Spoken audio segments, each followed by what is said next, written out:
नमस्कार दोस्तों, स्वागत है आपका पावर समाचार न्यूज चैनल में। मैं हूं आपका दोस्त पत्रकार नितिन मणियार। दोस्तों, जब से सोशल मीडिया आया है, सबके हाथों में स्मार्टफोन आए हैं, फेसबुक, व्हाट्सएप, यूट्यूब और न जाने कई ऐप हम यूज करते हैं।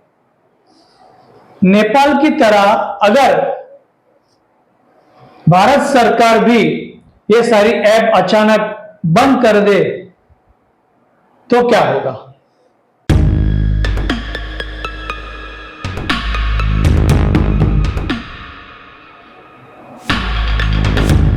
घबराइए मत, मोदी जी ऐसा नहीं होने देंगे। लेकिन अगर सोचो, ट्रंप के इतने सारे टैरिफ के बाद जब मोदी जी ने करारा जवाब दिया है स्वदेशी के लिए, 15 अगस्त को जो मोदी जी ने ऐलान किया है स्वदेशी के बारे में कि जो भी एक्सपोर्ट का माल तैयार है वो अभी यूएस नहीं जाएगा, तो वो भारत में ही बेचना है। उसके लिए जीएसटी कम कर दिया, जो 22 सितंबर से लागू होने वाला है और हम सबको बहुत कुछ बहुत ही सस्ते में मिलेगा। मेरे प्यारे देशवासियों, तो कोटि कोटि लोगों के संकल्प से, पुरुषार्थ से, आत्मनिर्भर बनने से, वोकल फॉर लोकल की बात करने से, स्वदेशी का मंत्र को जापने से समृद्ध भारत भी बन सकता है। आते हैं हमारे मेन मुद्दे पर। तो मेन मुद्दा हमारा है सोशल मीडिया। जो ये फेसबुक किसका है? America. YouTube America, Google America, Instagram America, Gmail America. तो अमेरिका जो हमारे पे इतना टैरिफ लगा रहा है, यानी अमेरिका के प्रधानमंत्री ट्रंप जो लगा रहे हैं, मनमानी कर रहे हैं, और जिसकी वजह से आज शायद नेपाल की तरह हमको भी कदम उठाना पड़ा ये सब बंद करने का। तो क्या होगा? हर कोई सुबह उठता है, ब्रश करने से पहले मोबाइल हाथ में लेके सोशल मीडिया देखता है, मुझे कितना व्यू मिला, मुझे किसने कमेंट किया, या किसने मुझे क्या मैसेज भेजा, मुझे किसी ने बर्थडे विश किया कि नहीं। यानी एक नशा सा हो गया है ये सोशल मीडिया, और लोग अपने बिजनेस का प्रचार भी सोशल मीडिया पे ही आजकल कर रहे हैं। तो मेन मुद्दे पर हम आते हैं। आज हमारे साथ जुड़े हैं मनोज भाईलाल कोटक जी। स्वागत है मनोज जी हमारे पावर समाचार न्यूज चैनल पे। हम मनोज जी से ये सारी बातें जानकर लेंगे। मनोज जी जो है ऑल ओवर विश्व में भारत सरकार की ओर से सोशल मीडिया का कैंपेन चलाया है, उनसे हम थोड़ा उनका परिचय भी लेंगे और उनसे ये सब जानकारी भी लेंगे हम कि अगर भारत में ऐसा हुआ तो क्या होगा और हमें क्या सतर्क रहना चाहिए, अपने आप को नशे की तरह एक लत में नहीं जाते हुए सतर्क कैसे रहना है, अगर ऐसा हुआ तो हमें क्या करना है, हमें डिप्रेशन में नहीं आना है, ब्लड प्रेशर डाउन नहीं करना है, हमें डायबिटीज बढ़ाना नहीं है, हमें शांत रहना है। वो किस तरह मनोज भाई बताएंगे। मनोज भाई, थोड़ा सा आपका परिचय दीजिए हमारे दर्शकों को, जो सोशल मीडिया के बारे में आपने इतना सारा काम किया है और जो हमारा मेन मुद्दा है सोशल मीडिया का, उसके बारे में जरा जानकारी दीजिए। जैसे आपने मेरा नाम बताया, मनोज भाईलाल कोटक, मेरी कंपनी है इमेज ऑनलाइन प्राइवेट लिमिटेड। हम 60 लोगों की टीम है। 1995 में जब इंडिया में इंटरनेट आया तब ये मैंने बिजनेस शुरू किया था, और गवर्नमेंट ऑफ इंडिया के साथ 18 कंट्री में जाके 60 देशों के अराउंड 400 रिप्रेजेंटेटिव को मिला हूँ। गुड। भारत भर में तकरीबन 18 शहरों में जाके 132 लेक्चर डिजिटल मार्केटिंग और एआई के ऊपर लिया है, जहाँ पे 12 से 15 हज़ार लोगों ने मुझसे ट्रेनिंग ली है। Very good.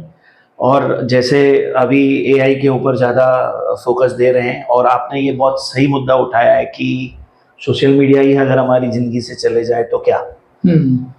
अभी आपने जो नेपाल का जो पॉइंट बताया है, तो पहले मैं दर्शकों को ये समझाना चाहूँगा कि नेपाल में क्या हुआ। हाँ।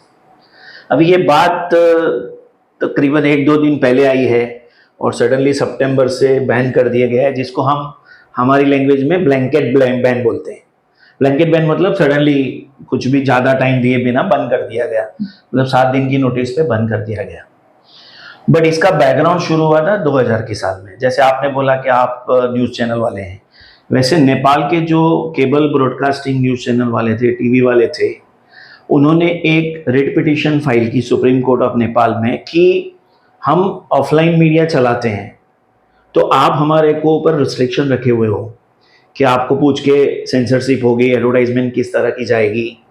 और ये जो ऑनलाइन प्लेटफॉर्म है, ओटीटी प्लेटफॉर्म है, चूंकि वो अपने देश में नहीं है तो उनके ऊपर कोई बैन नहीं है, तो ये इक्वालिटी नहीं हुई और आप हमारे देश के सिटीजन्स को पेनलाइज हो रहे हैं हम।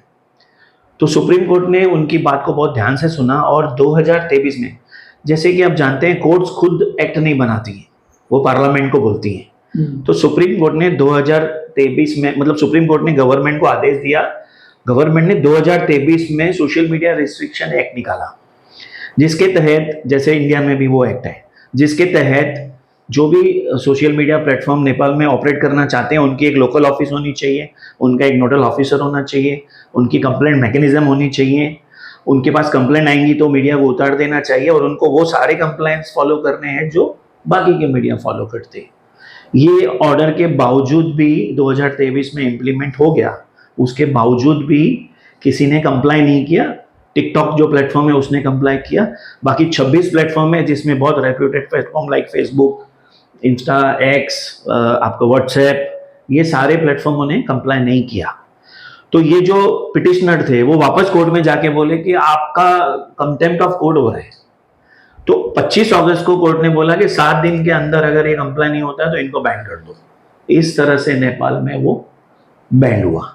तो हम ऐसा नहीं बोल सकते हैं कि परमानेंट बैंड हुआ है, ये नॉन कंप्लायंस की वजह से बैंड हुआ है। यानी कुछ अगर इन लोगों ने मान लिया सब कुछ तो वापस अगर उन्होंने ऑफिस खोल दी, बट टाइम उनको बहुत कम दिया गया, ऐसे बहुत ज्यादा दिया गया था। बट अभी जो ब्लैंकेट मैं बता रहा हूँ, इसके लिए बता रहा हूँ क्योंकि ब्लैंकेट बैन इसलिए हो गया कि 7 दिन ही दिया गया अभी। 7 दिन तो आप वो एक्सटेंड, जैसे टिकटॉक को भी पहले बैन किया गया था, उसने कंप्लाई किया तो उसको वापस शुरू कर दिया गया। तो इस तरह से ये कंपनियां भी आज नहीं तो कल वापस शुरू हो जाएंगी। अच्छा, तो भारत में अगर ऐसा कुछ हुआ तो हमें किस तरह तैयार रहना चाहिए? लोग उसके बगैर रह नहीं सकते भारत में। आज 140 करोड़ की भारत की जो आबादी है उसमें कई लोग तो 2-2, 4-4 मोबाइल रखते हैं, 2-2, 4-4 अकाउंट रखते हैं, अपने बिजनेस के लिए भी वापरते हैं। वो लोग एकदम खाली हो जाएंगे और उनका दिमाग एकदम ये हो जाएगा। तो वो कैसे सतर्क रहे और अपने आप को कैसे बैलेंस करे?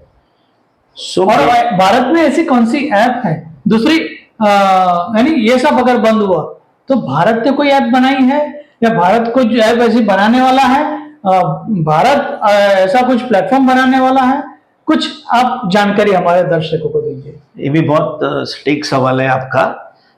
अभी हम नेपाल को देख के हम हमारा सिचुएशन को कंपेयर कर रहे हैं। हाँ, बट आप इसको पॉपुलेशन वाइज देखेंगे तो नेपाल 31 मिलियन पॉपुलेशन है, जबकि हम लोग 1.46 बिलियन पॉपुलेशन है।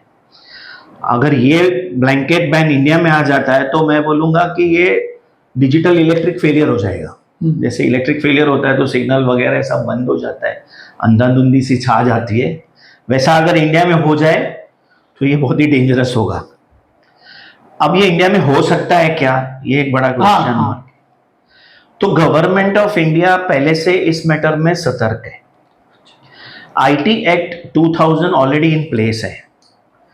जब मैं बिजनेस शुरू किया 1995 में, तब सोशल मीडिया नहीं था, तो आईटी एक्ट में सोशल मीडिया को प्रिवेंशन के प्रोविजंस नहीं थे।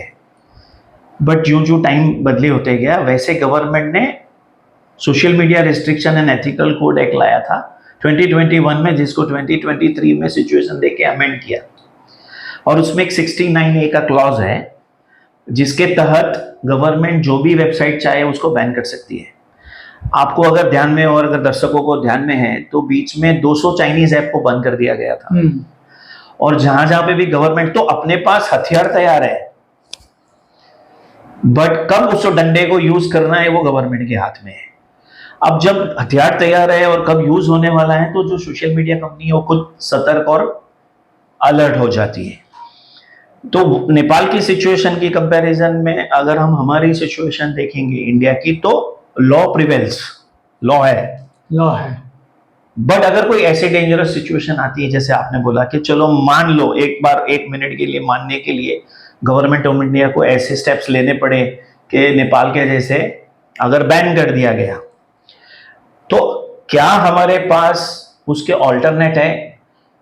मैं एक ही बात कहूंगा कि पूरे वर्ल्ड में चाइना ही ऐसी कंट्री है जिसने अपनी डिजिटल प्रोटेक्शन वॉल बना के रखी है।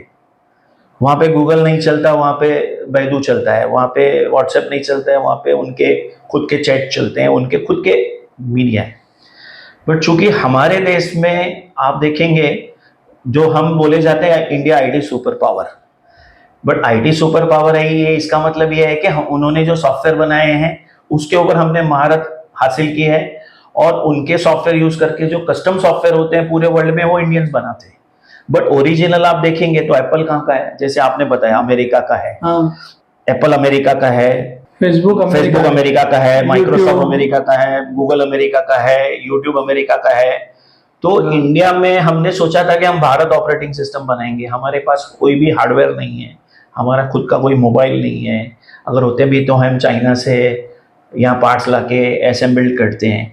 और अगर अभी आप अमेरिका की उस मैटर में ताकत देखना चाहें, तो जो लास्ट वीक प्रेसिडेंट ट्रंप ने जो बड़ी बड़ी कंपनी के सीईओ की जो मीटिंग बुलाई थी, उसमें एआई वर्ल्ड से करके चिप मैन्युफैक्चरिंग से, सर्वर से करके सोशल मीडिया जाइंट, ये सारे थे।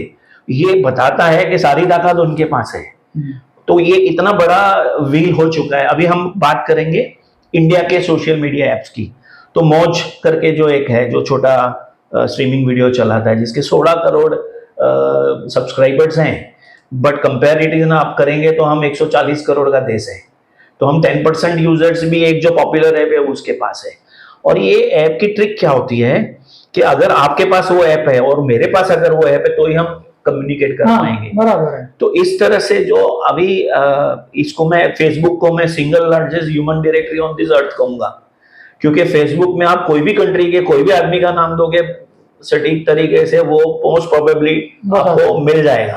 तो इसका मतलब है कि पूरे वर्ल्ड की एक चैनल है। तो ये अमेरिकन जाइंट्स जो है ना, वो पूरे वर्ल्ड की एक चैनल है।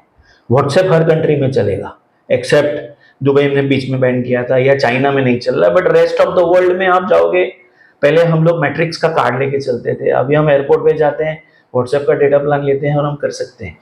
तो ऐप नहीं है वैसा नहीं है, बट उसकी कंपैरिजन को मैच करने वाला मैं दावे के साथ कह सकता हूं कि ऐसा कोई ऐप नहीं है। सो हमको अल्टीमेटली उनके ऊपर रिलाय तो करना ही पड़ेगा। और दूसरी बात, इसके अंदर आप देखेंगे तो 3 लेयर होता है कि अगर ऐप बंद हो जाता है तो किसको किसको अफेक्ट होता है। तो ये डायरेक्ट एक जन को अफेक्ट नहीं करेगा, ये पूरी इकोसिस्टम को अफेक्ट करेगा, including political system, government system, economy systems, अपना जो ओवरऑल बिजनेस सिचुएशन में आपको एक्सप्लेन करता हूँ कैसे। सबसे पहले तो हम यूजर्स अफेक्ट हो जाएंगे। बराबर। जैसे मैंने बताया कि हम 5 घंटा रहते हैं, तो अभी हम करेंगे क्या, वो एक क्वेश्चन मार्क आ जाएगा, क्योंकि वो नॉन प्रोडक्टिव यूज है। ठीक है। उसके बाद में काफी इंडियंस जो हैं वो गूगल की एडवर्टाइजमेंट यूज करके अपने बिजनेस को ऑल ओवर वर्ल्ड में एडवर्टाइजमेंट करते हैं। अगर सडनली वो बंद हो गया तो उनके एक्सपोर्ट को अफेक्ट होगा। तीसरा, जब पॉलिटिकल और गवर्नमेंट का नाम भी इसमें आ जाएगा कि ये जो हम ना जो एक्सप्रेशन ऑफ थॉट्स है, अपने एक्सप्रेशन जो व्यू कर रहे हैं हम लोग, वो सोशल मीडिया से कर रहे हैं। अगर उस पर बैन लग गया तो हम ऐसे सोचेंगे कि हमारे जो व्यूज हैं वो बाहर जाने नहीं दिए जा रहे हैं। तो ये तीनों लेवल पे उसकी असर होगी। हमको सिर्फ एंड यूजर के लेवल पे नहीं सोचना है। दूसरा, जो अभी एडॉप्शन हो रहा है टेक्नोलॉजी का, जैसे एआई आ रहा है। अभी एआई 399 रुपीज पर मंथ से $20 पर मंथ में आपको सब कुछ देता है। अगर आप बोलेंगे कि उनको भी बंद कर दो, उस प्लेटफॉर्म को भी बंद कर दो, तो काफी इनडायरेक्ट उसका नुकसान होगा। तो ये सारे चीजों को हमने ध्यान में रख के सोचना है, ना कि सिर्फ and user point of view से सोचना है। और आजकल बैंक भी व्हाट्सएप पे, हाँ, सो मैं स्किप करके गया शायद। तो बैंकिंग जो है आप देखेंगे, not only banking, automobile banking, जो बड़े कॉर्पोरेट्स हैं वो आपको व्हाट्सएप के चैटबॉट देते हैं, जहां पे आप क्वेश्चन करो। जो व्हाट्सएप फॉर बिजनेस है, व्हाट्सएप फ्री है, पर व्हाट्सएप फॉर बिजनेस पर मैसेज चार्ज करता है।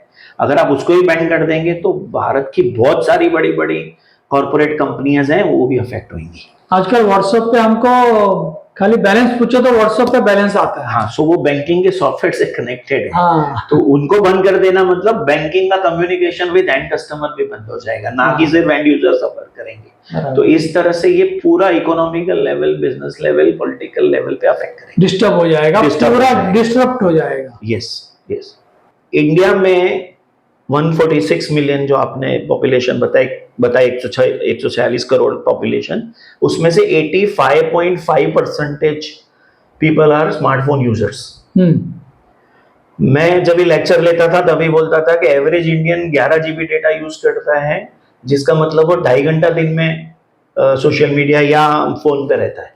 आज का डेटा बोल रहा है कि एवरेज इंडियन अब 27 से 32 GB डेटा यूज करता है, उसका मतलब है वो 5 घंटा एवरेज इंडियन फोन के ऊपर रहता है, फोन के ऊपर, सोशल मीडिया के ऊपर। हाँ, तो अगर वो चीज बैन कर दी गई तो आप ब्रेथलेस फील करोगे, ये भी गारंटी है। हाँ। जैसे आपने बोला उठ के अगरबत्ती करने के पहले फोन देखता है, और मैं आपको दावे के साथ बोलता हूं कि 95% ऑफ पर्सन रात को सोने के पहले व्हाट्सएप देख के सोते हैं, और सुबह उठ के अपना चश्मा उठाए बिना वो अपना व्हाट्सएप लेके आंख की तरफ लेके जाके देखते हैं कि रात को क्या मैसेज हुआ था। तो ये चीज को सडनली बंद करना डेफिनेटली है वो क्रिएट हो जाएगा, और इसके ऑप्शंस हैं, एब्सोल्युटली इक्वल ऑप्शंस उसके नहीं है।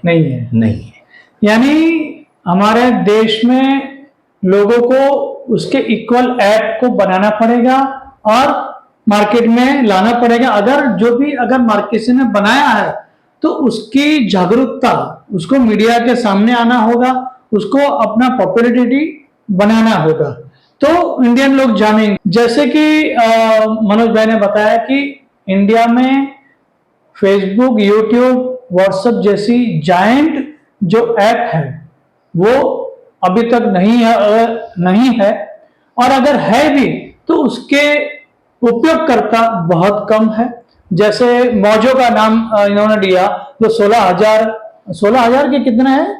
16 करोड़ सब्सक्राइबर होने के बावजूद आज इतना पॉपुलर नहीं है, लेकिन 16 करोड़ लोग यूज कर रहे।